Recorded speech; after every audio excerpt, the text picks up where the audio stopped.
Good morning. কেমন আছেন আপনারা সবাই? আশা করি আপনারা সবাই ভালো আছেন ও সুস্থ আছেন। আমরাও বেশ ভালো আছি। আমি তৃষা, আমার ছোট্ট একটি পরিবার তৃষা সিম্পল লাইফস্টাইলে আপনাদেরকে অনেক অনেক স্বাগত জানাই। আশা করি আজকের ভিডিওটি আপনাদের বেশ ভালো লাগবে। আজ অনেকটা সকাল সকাল কিন্তু আমার ঘুমটা ভেঙে গেছে। সকাল বলা ঠিক নয়, ওটাকে ভোর বলাটাই ঠিক হবে মনে হয়। তো তখন বাজে 4:22 নাগাদ। তো তখনই তাতান একটু কান্না করছিল, তো সেই জন্য আমার ঘুমটা কিন্তু ভেঙেছে। তো সেই টাইমে তাতানকে একবার দুধ খাইয়ে দিয়েছি। তো এই সময় দুধ খাইয়ে দিলে না তাতানের একেবারে ঘুমটাও বেশ ভালো হয়। আর ওই ঘুমেই কিন্তু ও 7:30 কি 8টা একদম ঠিক টাইম মতন হয়ে যাবে। মানে সেই টাইমে ঘুম থেকে উঠলে আমারও সমস্ত কাজ হয়ে যাবে। তাহলে কি হবে বলুন তো, আমারও কিন্তু কোনো কাজের তাড়া থাকবে না, আর হুড়োমুড়িও থাকবে না যে অন্য কাজ শেষ করে তাতানকে খাওয়ানোর। তো সেই টাইমটা একদম বেশ ভালো। তো এদিকে হাজব্যান্ড অফিস যাবে, তো সেই জন্য কাজগুলো একটুখানি আমি তাড়াতাড়ি করছি। আর ঘুম থেকে যখন উঠে গেছি, তো সেই জন্য না আমি আর শুলাম না, একেবারে উঠে গিয়েই বাসি জামা কাপড়গুলো ছেড়ে কিন্তু আমি ঘরটা ঝাড় দিয়ে নিচ্ছি। এদিকে ঘর ঝাড় দেওয়া কিন্তু আমার হয়ে গেছে। আর দেখুন বাইরেটা কতটা অন্ধকার, এখনও কিন্তু সূর্যি মামা উকি দেয়নি, তো এখনও কোনো কিন্তু আলো ফোটেনি সেভাবে।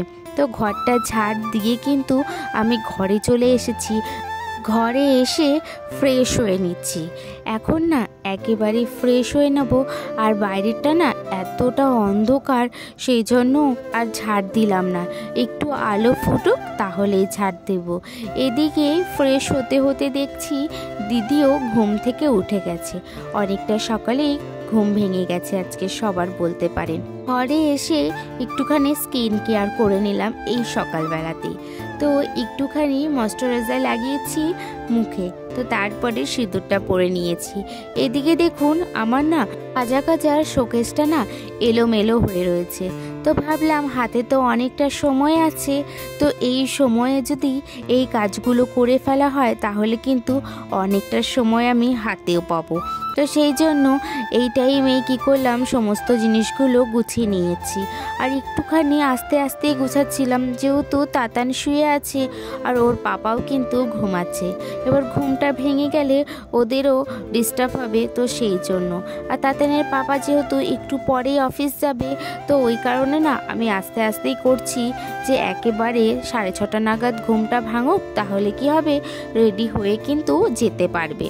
আজকে তাতানের পাপা বললো 7টার ট্রেনটা ধরবে, তো সেই জন্য আমিও না আর ডাকিনি, একটু লেট করেই ডাকবো ঠিক করেছি। এদিকে দেখুন আমার শোকেসটা গোছানো হয়ে গেছে। তারপরে তাতানের ওই ওষুধের র্যাকটা একটুখানি গুছিয়ে মুছে নিলাম। এই র্যাকটা না প্রত্যেক দিন ওষুধ নেওয়া হয়, তো কি হয় বলুন তো, রাখার পরে না ঠিক ওষুধগুলো একবার দুবার পড়ে যেতে থাকে। কারণ কি খুব একটা তো ভারী জিনিস না, আর সাপোর্টও থাকে না, তো সেই জন্য ওই কারণে 1-2 দিন পরে কিন্তু র্যাকটা গোছাতে হয়। এদিকে তাতানের পাপার কিন্তু অফিসের সমস্ত জামা প্যান্ট আমি বের করে রেখেছি। আর ওই সাইডে দেখুন তাতানের পাপা কিন্তু রেডি হয়ে বেরিয়ে গেল অফিসের জন্য। বলুন তো, তাতানের পাপা তো কোনোদিনই অফিসের জন্য খাবার নিয়ে যায় না, তো সেই জন্য কিছুটা টাইমও আমার বেঁচে যায় বলতে পারেন। অনেকটা দূরে অফিস, তো সেই জন্য ও বাইরেই কিন্তু সমস্ত খাওয়া দাওয়াটা কমপ্লিট করে। তাতানের পাপা যাওয়ার পরে তাতান একটুখানি কান্না করে উঠেছিল, তো সেই জন্য তাতানের পাশে একটুখানি শুয়েছিলাম। ওই শোয়াটাই জানেন তো কাল হয়ে গেছে। তো শুতে গিয়ে মানে ঘুম চলে এসেছে চোখে বলতেই পারবো না। আর ঘুম ভেঙেছে তখন 8:30। তো তাড়াহুড়ো করে ঘুম থেকে উঠে স্নানে চলে গেছি। আর স্নান করে এসেই তাতানের খিচুড়িটা কিন্তু আমি বসিয়ে দিয়েছি, কারণ অনেকটা দেরি হয়ে যাবে। আর তাতান ঘুম থেকে উঠলেই হালকা কিছু খাওয়াতে হবে, আর যদি একটু লেট করে ওঠে ওর খিচুড়ি খাওয়ারও কিন্তু টাইম হয়ে যাবে, তো সেই কারণে। আর এই যে স্নান করার আগেই না কিছু জামা প্যান্ট আমি কেচে দিয়েছিলাম, তো সেগুলোই কি করলাম ছাদে এসেছি মেলে দিতে। এদিকে ছাদ থেকে নেমে দেখি তাতান না ঘুম থেকে উঠে গেছে, তো সেই জন্য আগে কি করলাম তাতানকে রেডি করিয়ে খাইয়ে দাইয়ে কিন্তু ছাদে দিয়ে এসেছি, একটুখানি ও রোদে থাকবে, তো তারপরে ওকে স্নান করানো হবে, তো সেই জন্য। আর এই সময়টাই আমি কি করি, ঘরটাকে না ভালোভাবে গুছিয়ে নিই। দিকে দেখুন, আমাদের 3জন মানুষের জন্য কিন্তু 3টে ব্ল্যাঙ্কেট। তাতানের তো একটা ছোট্ট ব্ল্যাঙ্কেট থাকে, আর আমাদের জন্য 2টো ব্ল্যাঙ্কেট। অবশ্য ব্ল্যাঙ্কেট দুটো আমি সবসময় নিই, মানে আমি একটুখানি শীত কাতুরে, তো সেই জন্য 2টো ব্ল্যাঙ্কেট যদি না নেওয়া হয় না, আমার মনে হয় কি সেই ঠান্ডা লাগে, মানে কি গরমটা আর হয় না মনে হয়। তো এই কারণে আমার 2টো ব্ল্যাঙ্কেট সবসময় নিতে হয়। আর এদিকে তাতানের পাপা একটা ব্ল্যাঙ্কেটই নেয়, আর ওই যে তাতানের ব্ল্যাঙ্কেট তো আলাদা, তো তারপরেও আমি কোনো কোনো ক্ষেত্রে তাতানকে আমাদের ব্ল্যাঙ্কেটেও নিয়ে নিই। তা আমাদের ব্ল্যাঙ্কেটে যদি নেওয়া হয় না, ওর না শরীরটা প্রচণ্ড গরম, তো তাই না ও আবার সমস্ত ব্ল্যাঙ্কেটগুলো একেবারে মানে ফেলে দেয়। তো ঘরটা আমার গোছানো হয়েই গেছে, তারপরে বেলা হয়ে গেছে অনেকটা। এদিকে ছাদে চলে এসেছি, ওই যে সকালে জামা প্যান্টগুলো গুছিয়েছিলাম সেগুলো না শুকিয়ে গেছে, তো সেগুলোকেই নিতে চলে এসেছি। আরও কিছু জামা প্যান্ট ছিল আগের দিনে, সেটাও একেবারেই তুলে নিলাম, তো ঘরে নিয়ে এসেছি। আর এদিকে দেখুন, তাতানের স্নান হয়ে গেছে, খাওয়া দাওয়া সমস্ত কিছু করিয়ে ওকে না ঘুম পাড়িয়ে দিয়েছি।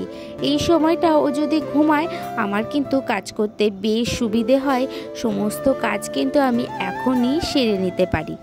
ছোট্ট বাচ্চা থাকলে না কখন কোন কাজটা করব একদমই বোঝা যায় না, মানে ভাবি এই কাজটা এখন করব, কিন্তু সেই টাইমটাতেই মনে হয় কি ওরা বেশি বিরক্ত করে। আমার তো সেই জিনিসটাই মনে হয়। আমাদের অবশ্য তাতান খুব একটা বিরক্ত করে না, কি হয় বলুন তো, ওর যদি খিদে পায় সেই টাইমটা ওকে খাইয়ে দিলে বাস, ও যার তার কোলেই কিন্তু থেকে যেতে পারে। ওই রকম না শুধু মায়ের কোলেই থাকতে হবে, এই রকম ব্যাপার কিন্তু তাতারের মধ্যে একদমই নেই। তো এদিকে দেখুন, আমার জামা প্যান্টগুলো গোছানো হয়ে গেছে, আর নাইটিগুলো আমি কি করেছি আলনাতে সাজিয়ে রেখেছি। যেখানকার জিনিস সেখানে সাজিয়ে রাখলেই বেশ সুন্দর লাগে। আর এই সাইডে তাতানের বাস্কেটটাও কিন্তু আমি গুছিয়ে নিচ্ছি, আর তাতানের বাস্কেটটা গোছাতে না আমার অনেকটা সময় লেগে যায়। ওর এক সাইডে আমি জামা রাখি, এক সাইডে প্যান্ট, আর কিছু টুকিটাকি জিনিসও থাকা হয়, আর তারপরে কাঁথা রাখতে হয়, বিভিন্ন রকম জিনিস তো সেই জন্য। এই যে আমার কিন্তু ওর বাস্কেটটাও গোছানো হয়ে গেছে, আর ওই যে জামা প্যান্ট গুছিয়েছিলাম, তো মায়েরও শাড়ি ছিল, সেগুলো মায়ের আলনাতে কিন্তু আমি গুছিয়ে রেখে দিচ্ছি। আর এদিকে আজকে না একটুখানি ভাবলাম কি ওই শোকেজের কাজগুলো একটুখানি পরিষ্কার করে নিই। বলুন তো, তাতানের পাপা না প্রত্যেকটা সময় তাতানকে কি করে, ওই আয়নার কাজগুলোতে এসেই না খেলা করায়, আর তাতানও কাচের মধ্যে হাত দেয় যেহেতু, তো সেই কারণে কি হয় একটা ছাপ পড়ে যায়। তো সেই জন্য ভাবলাম শোকেজ যখন গুছিয়েছি, তো আয়নাটাও কিন্তু আমি যে পরিষ্কার করে নিই। আর এদিকে দেখুন, 2টো শোকেজই আমার বেশ ভালো করে পরিষ্কার করা হয়ে গেছে। আর এই জিনিসগুলো একটু সুন্দর করে পরিষ্কার করে রাখলে দেখতে বেশ সুন্দর লাগে, তাই না বলুন তো? এই সন্ধে হয়ে গেছে, আর তারপরে নাইটিটা ছেড়ে সন্ধেটা কিন্তু দিয়ে দেব, তো এই কারণে একটু তাড়াহুড়ো করছিলাম কাজগুলো। তো চলুন, আজকের মতন ভিডিওটা আমি এখানেই শেষ করলাম। যদি আমার ভিডিওগুলো ভালো লেগে থাকে তাহলে আমার সাথে থাকবেন।